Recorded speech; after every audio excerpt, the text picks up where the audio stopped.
everybody to another episode of the Getaway Zone. We are currently sitting at Cardwell. We're just setting off on the second part of our holiday series and on our way to Mareeba, but we've just stopped at Cardwell for a beautiful little coffee break.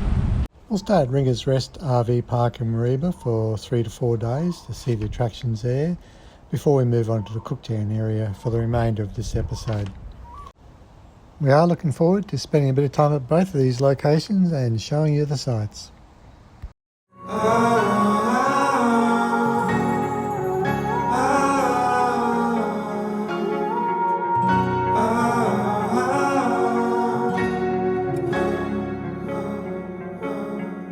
Standing underneath the rows of trees, I can see where the ocean meets the sky. Under our clothes, the fire grows. We are ready for this life of running wild. We're running wild. Underneath the rows of trees, I will see where the ocean meets the sky. Under your toes, the fire grows. You are ready for a different kind of life. Silent bold, the wind is cold. You must return to the wild. So we're headed up through the tablelands now. Beautiful rolling green hills. It's always such a lovely drive up through the tablelands. We're going the Palmerston Range route. Not the Gillies like we've done before. Not doing the Gillies again. If you're coming to the tablelands, I've been to Gillies Road, it's very windy, and we ran into, well, we didn't run into it, but a truck coming the other way was way over the lines on a very tight corner, so that scared the heck out of us. It was so close to a collision. Yeah. So we won't do that one again, but the Palmerston's much better. Yep, much better. It does have some steep parts. I think they're about a 10-degree angle, but that's not problematic really for towing. So there's a good range, and of course you're up in rainforest territory, and it's also always very nice to look at. Lovely and green all about us, but once again we've got grey skies, so what's going on there? Yeah. It's been blue for the last couple of weeks while we're at home. Yeah. Now we're back on the road again.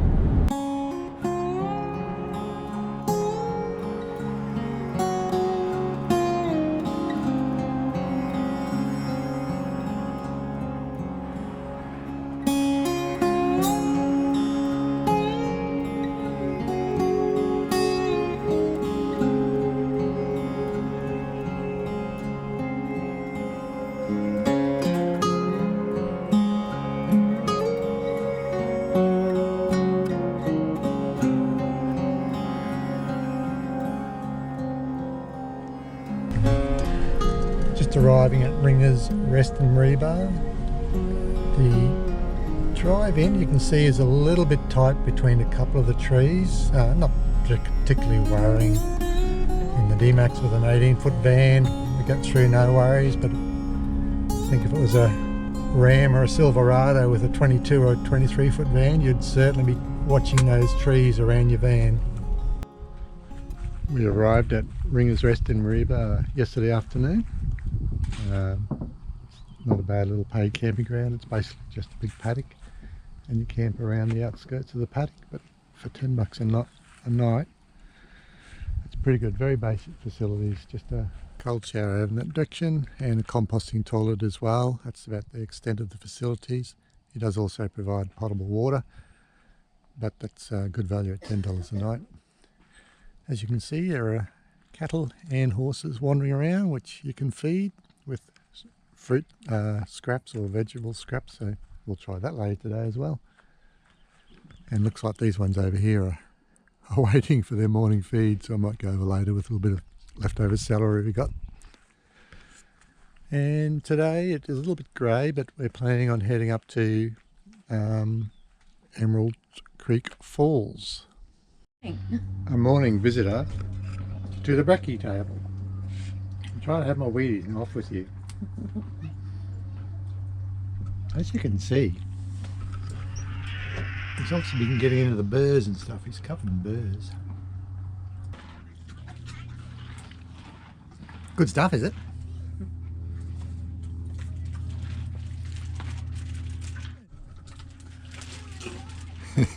And this time after we feed you, can you not leave your deposit on the ground? Good morning. Good morning. We're travelling this morning to Emerald Creek Falls. Neither of us have seen this before, even though I grew up in Mareeba many years ago.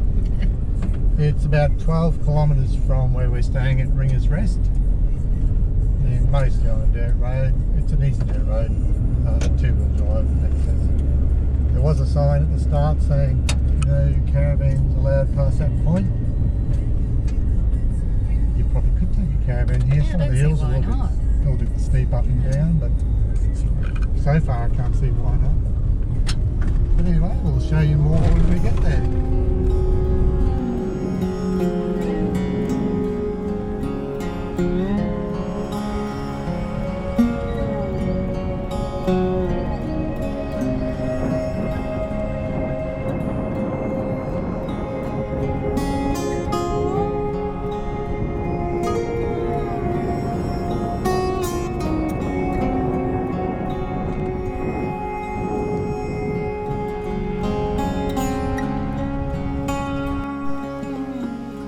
We've arrived at the Emerald Creek Falls day use area, picnic grounds, and it looks pretty nice. There are some toilets here, which is always good.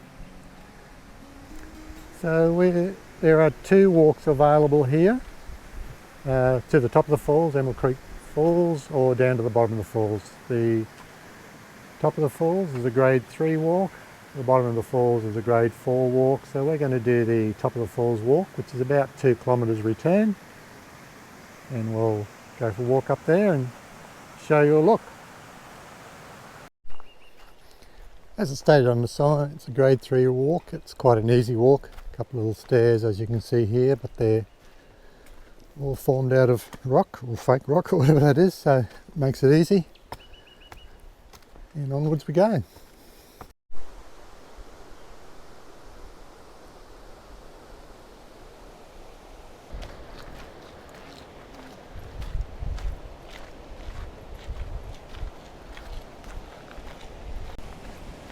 Our first glimpse of the falls up ahead. So while my husband is busy droning, I'm trekking on up this very well maintained path. It's fairly simple. If I can do it, anyone can do it. Like I said, it's well maintained. A few steps and that about, nice and easy, and you can always chill out, sit back and enjoy the wonderful view, listen to the birds. Here he comes.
Not a selfie, what is it? A GoPro-y. Not a drone, it's not a selfie. A GoPro-y.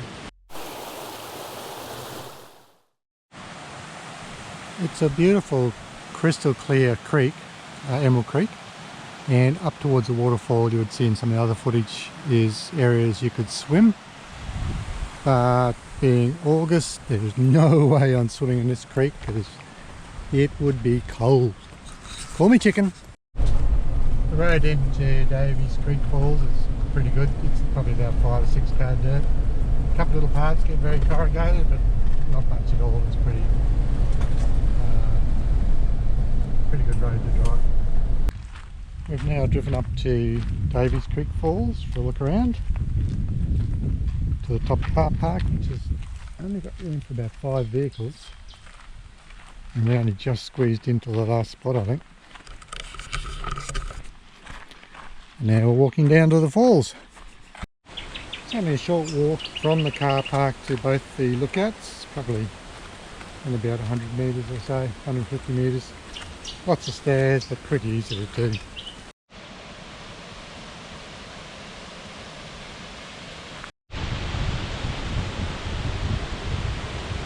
So there's 2 lookouts here at the falls. This one here, which is a bit further away from the falls itself. Gives you a beautiful view over there of the tablelands.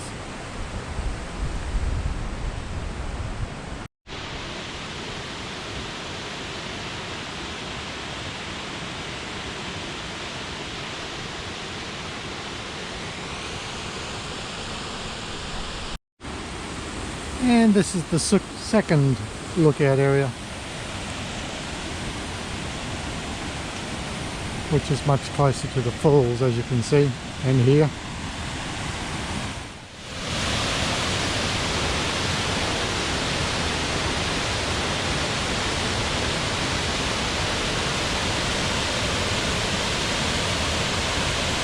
So I guess very similar to Emerald Creek Falls, although this one is probably steeper and not as long.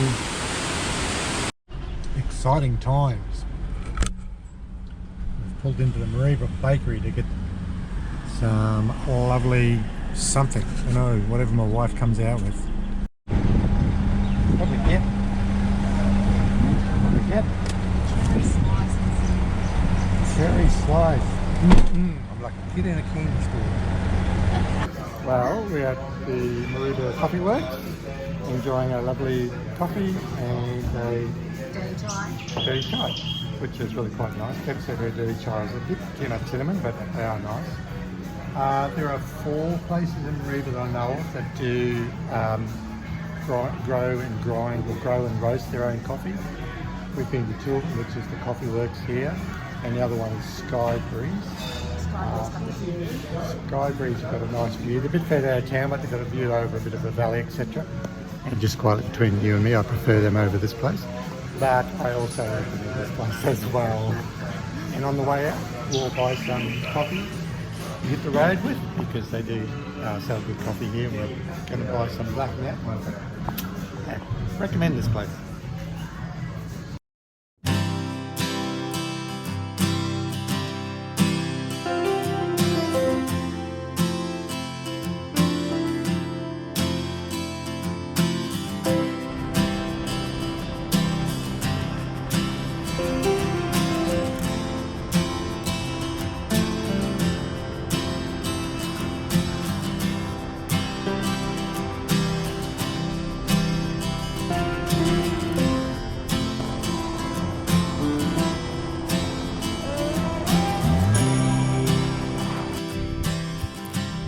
We stayed overnight at Lakeland, a free camp which is located outside Lakeland Hotel Motel. Lakeland marks the beginning of many Cape York adventures and has a purpose-built traveller information centre, an iconic gateway arch, as well as a comfortable rest stop area.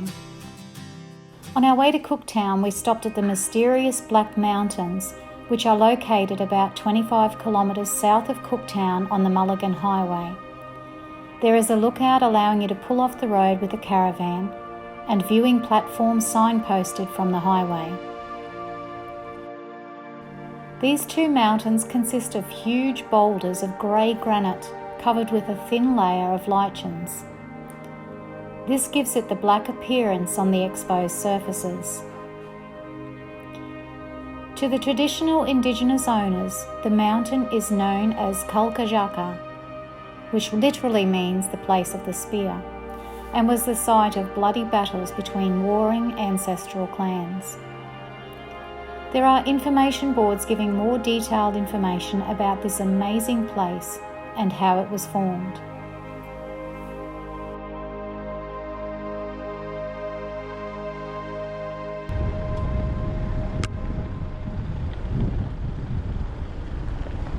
We've just arrived at the Cooktown Holiday Park.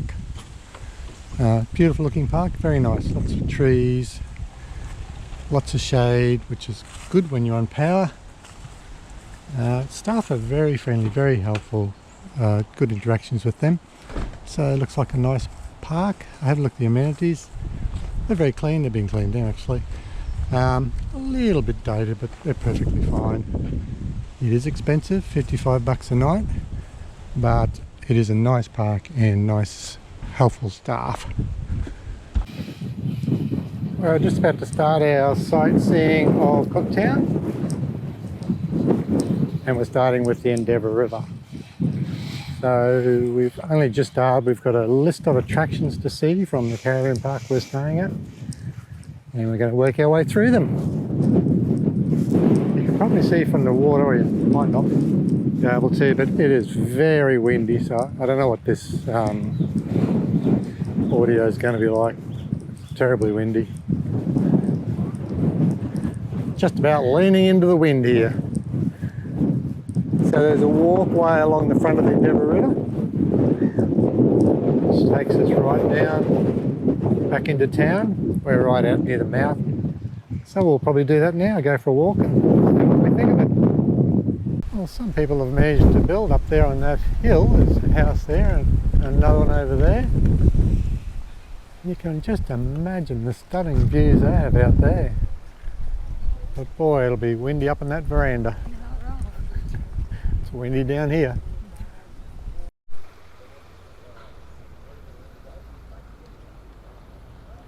Clearly the tern thinks that someone's going to catch a fish here soon. He's hanging around whistling. This appears to be the place to fish. And Deb's going to inquire if we can buy prawns direct from the trawler. So the answer from the trawlerman was... So they only had 5 kilo boxes, so that's a bit too big for us. Won't fit in the van. Good price though, $100 for 5 kilos, but I don't think we need that much. Well, this pretty much seems to be the end of the walkway. It was only about a kilometre long. It goes down to some trawler area and finishes here at the jetty by the looks of it. So we'll now wander on back.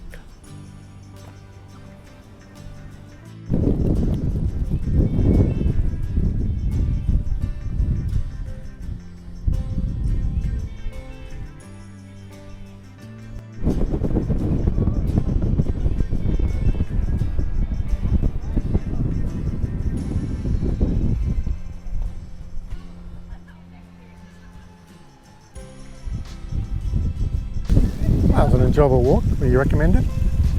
Absolutely. And that's the water park just there. Very leisurely stroll.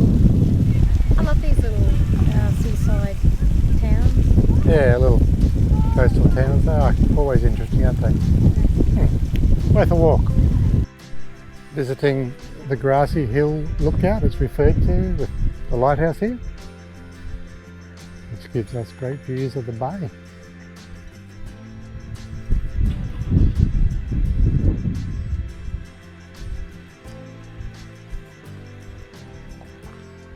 You can see there's not much room at the top to park, but there is some parks about 100 metres down. I was just being a bit lazy.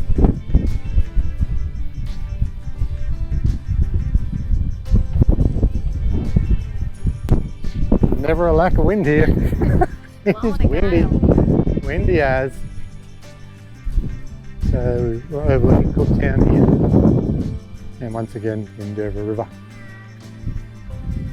great view area.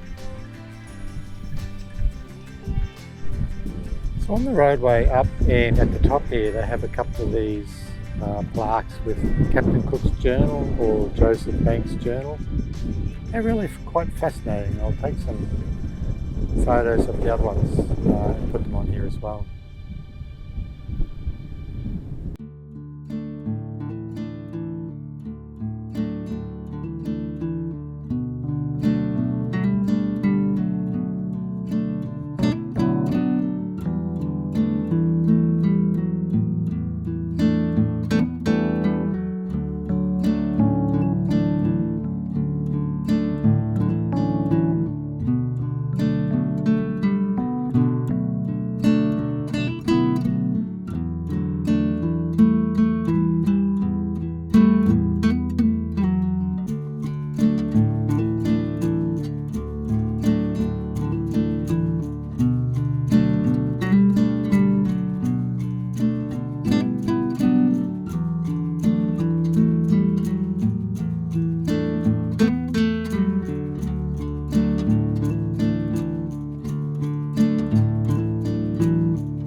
Bay. There was a sign there saying Finch Bay this way, so we're going for a look, going for a walk in. I see there's warning signs, crocodiles. Of course, you do have the warning signs. It is North Queensland tropical waters. So anyway, we're going in for a look.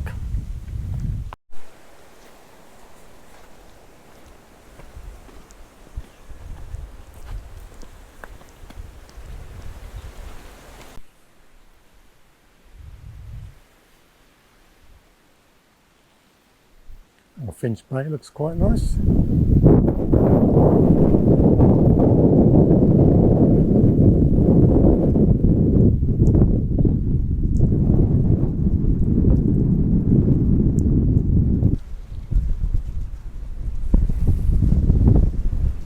I haven't got the drone, so GoPro footage it is. Let's look over that direction, will be towards the mouth of the Endeavour River we were before. So we're just around the corner from it. That would be the lighthouse hill up yonder. I can't see the lighthouse from where we are, but this was the beach below where we were up at the lighthouse previously. We've just entered into Cooktown's Botanical Gardens. Of course, I've got the GoPro while Paul's got the big camera because, of course, there's birds everywhere. So I'm giving up we won't see him for a while. It's a beautiful place. It's just after 9 in the morning, and it's a lovely temperature. It is nice. And yeah. And we don't have a breeze here, which is, or a strong wind. Yeah, well, like we do at the caravan park. Yeah, it's quite windy at the park, so you can always get your washing dry. Anyway, we're at a crossroads, so we'll catch you soon.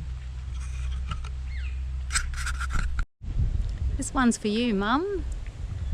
The plumeria tree. One of my mum's favourites.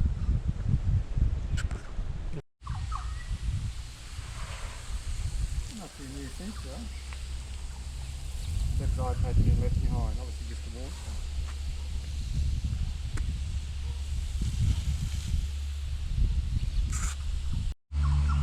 Look at this for a flower. It almost looks plastic, doesn't it? And look at the bottom of it. It's appropriately called a lobster claw. Or at least that's its common name. If you want the scientific name, it's on that plaque.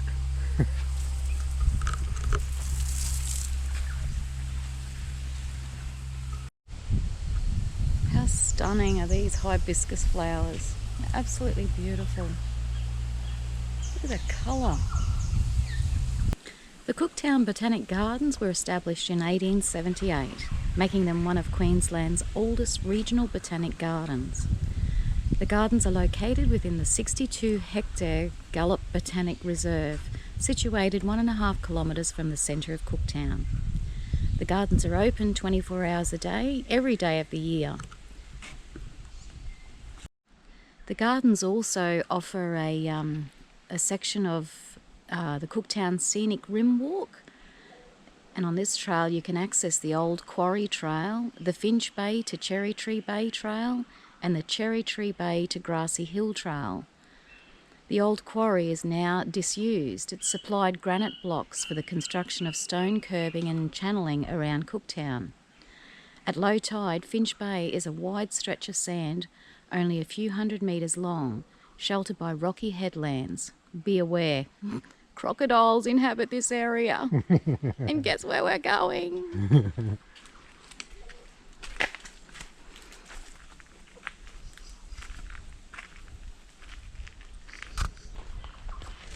So the trails are formed and marked with directional signage.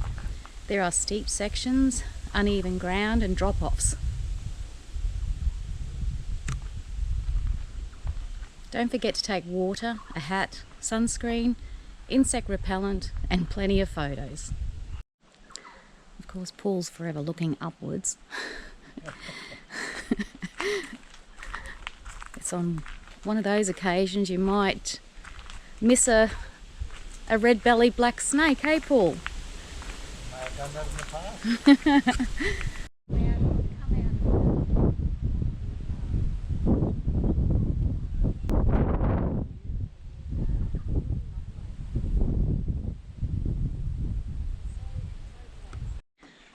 Well, we're both definitely in our happy place. Paul with his camera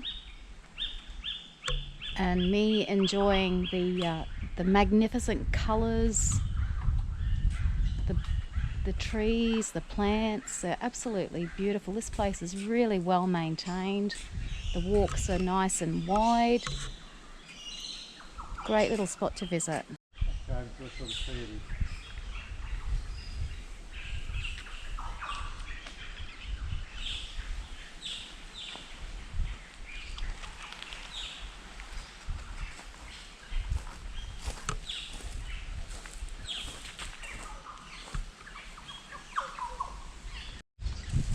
The one there that's raining down leaves slowly, most of them are gone now, but it's an Indian almond or a beach almond.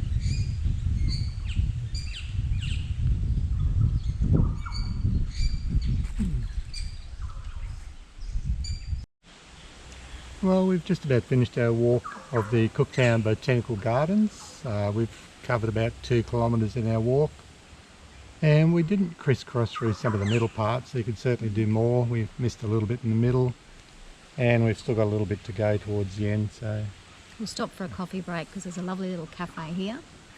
Yep. Always nice to stop for a coffee break. Definitely.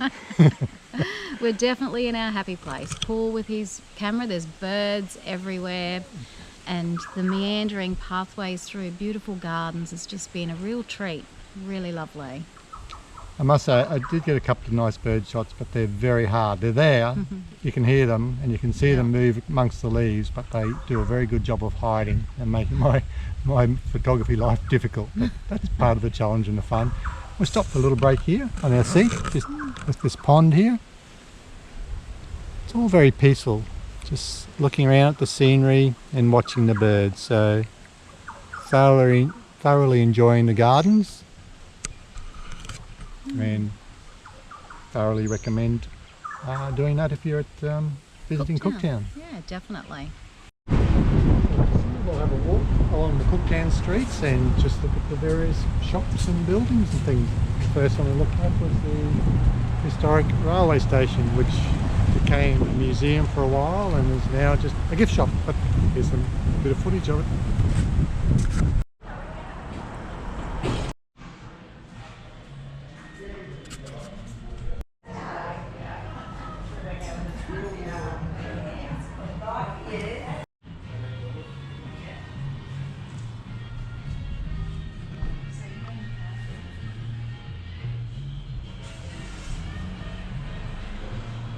You can't go past the souvenir shop without Deb buying a new hat for herself.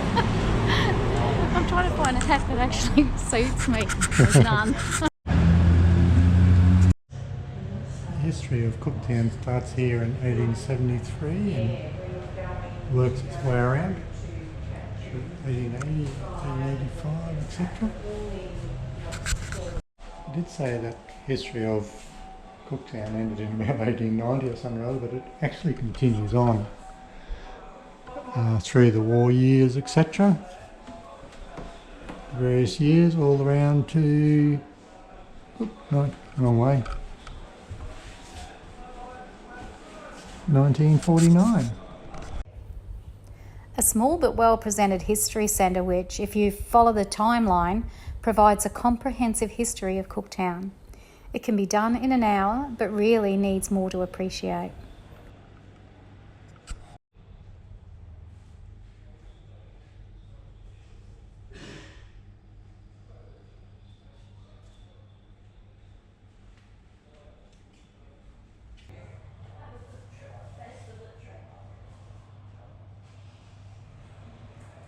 The centre shows an interesting insight into the mining boom and pastoral development of Cooktown in the early days and through the First and Second World War years.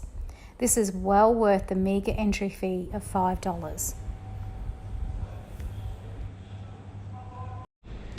There's this interesting little room here devoted to a gentleman called Sam Elliott, who was born in New South Wales in 1910 and arrived in the Cooktown area in 1939, and it sort of gives his life history here of mining and where he lived, like the really hard life that they lived.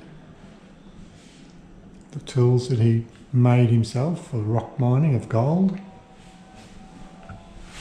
And finishes here with his last note. He died on the 24th of January 1986. And the note says, 24 January, dangerously ill, can't piss, too ill to work. 4th day of pain drive me mad. Sam dying.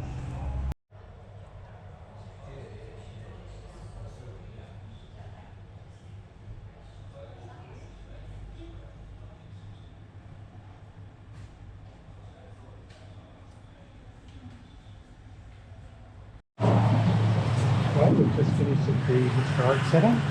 Fantastic, thoroughly recommend it. Go in there and spend at least an hour, easily longer. And after a nice walk around Cooktown, there's time for here. It's pepperoni at the Sovereign Resort Hotel. Cheers, guys.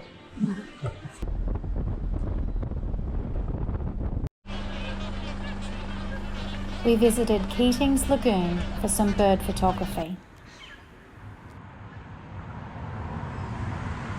Here we are at Keating's Lagoon. Keating's Lagoon Conservation Park is 8 kilometres south of Cooktown. This natural freshwater lagoon traps and holds wet season runoff and creates an ideal habitat for wetland vegetation, which provide abundant food for animals and migratory water birds. The lagoon is at the upper limit of tidal Meldrum Creek. This seasonal wetland is often completely dry during the winter and early summer months. The bird hide offers unobstructed views of the lagoon and a bird identification chart is provided. The picnic area at the end of the path is about 300 metres north of the bird hide. Due to the large body of still water, the mosquitoes can be quite bad, so take insect repellent.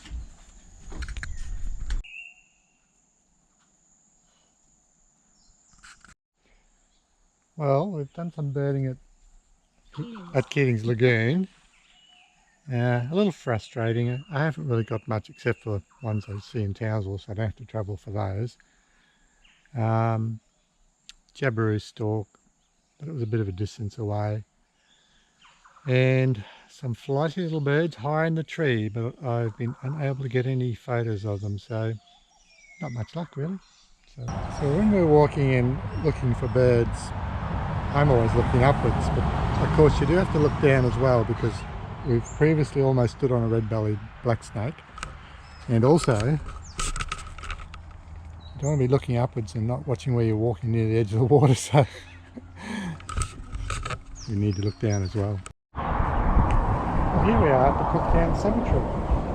We normally have a cemetery as a tourist attraction, but apparently in Cooktown it's a thing, and we're going in to have a look. Cooktown Cemetery is a heritage listed cemetery.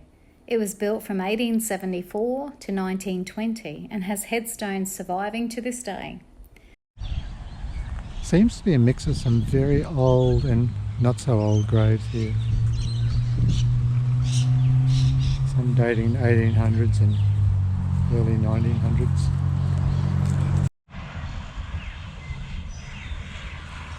Surprising number of death ages which aren't old compared to today.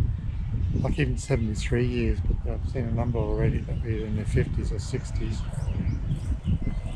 This seems to be a dual grave, aged 11 months and aged 14 years. Another one aged 26.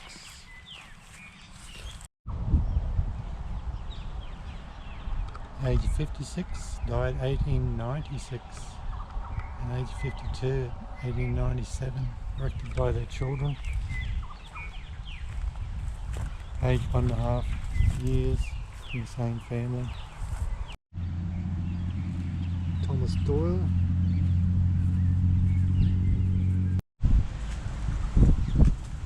And Janet died on the voyage over here in 1889. At the time we visited the cemetery, we hadn't realised there is a map available from the Tourist Information Centre. The map shows marked sections of Roman Catholic, Church of England and Anglican religions. There's also a section called Rebel's Corner, as well as the Hebrew grave and Chinese shrine. Some of the graves are sinking into the sandy soil, while others are being encroached by the jungle plants. Chinese shrine. As you wander around, read the historic interpretation plaques at the foot of some graves.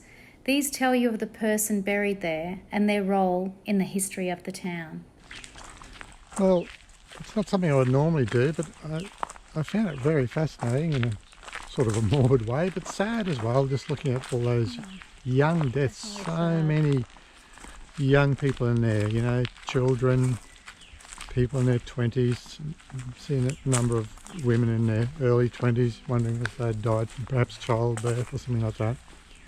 But so many young people in those, you know, late 1800s, early 1900s. A few very old ones as well in their 90s, but that was really the exception. Still, I would recommend it. It was well worth looking at. Yeah, I agree, yep. Yeah, it just makes you realise how lucky we are today in terms of our health, access to health, etc. Maybe not so much in other ways, but certainly in living longer ages. Well, we'll finish up this episode here. So here at the Cooktown Cemetery.